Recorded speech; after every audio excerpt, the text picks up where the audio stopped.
What do you think of business and art merging, though, in publishing industries? Because I've always thought that's sort of a bizarre thing. I remember Orson Welles talking about how filmmaking was sort of like business and art merging, and how it never works, appealing to an audience as an artist and appealing to an audience as a businessman is different. Whereas, a food store, a hotel, these type of things I can understand just operating completely like businesses. But the publishing industry, which you take shots at every now and again, um, seems to be in a state where it's always trying to combine art and business, and it never mixes well.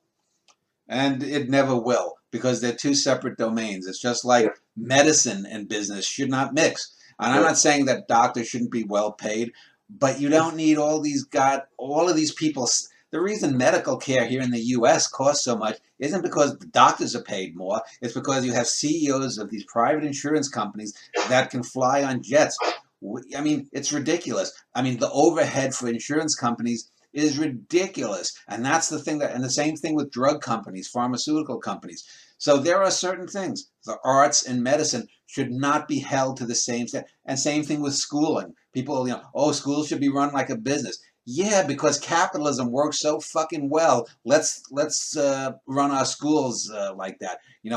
Prisons are another example. You shouldn't have prisons as a for-profit business. But these are topics that are worthy of 5 or 10 hour videos on their own with someone more expert in them than I am.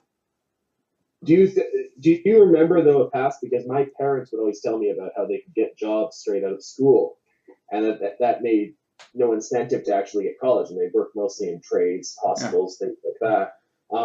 But it seems to be a little different now, and you have a millennial generation, succeeding generations that are starting off in the negative, not just at zero, but in the negatives. In Uh, debt. it seems like a huge weight upon the economy of the common man. You do have things that, as you said, as one thing goes down, another thing comes up. You do have things where they're living more comfortably, they can get access more entertainment, but food costs are actually increasing, not decreasing.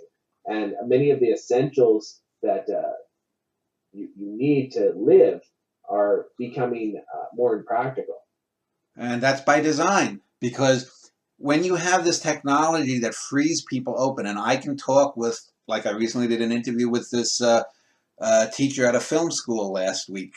When I can talk to someone who's living in Mumbai, India, and it doesn't cost me, $5 a minute to speak to someone like it would have 20 years ago, that's dangerous. People can spread ideas. We can talk. I can record it. I can put it out there. And even though I'm only getting maybe 500 or 1,000 hits on some video in a year, whereas some girl with mascara tips is getting 20 million in 2 weeks, it's still out there. And that's dangerous. So what do we have to do? Well, let's make it so difficult for people to get a start in life that they are constantly in debt.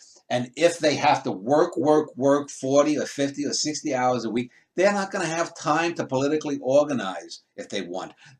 They won't, if they're a normal human being, won't have the time as an artist to write a tract against someone. Or if we do, let's put these drones. Let's encourage the politicization of universities that publish things, so that the only published works that we get in art are pablum about identity, rather than real people writing about deeper topics that have to do with society and human existence.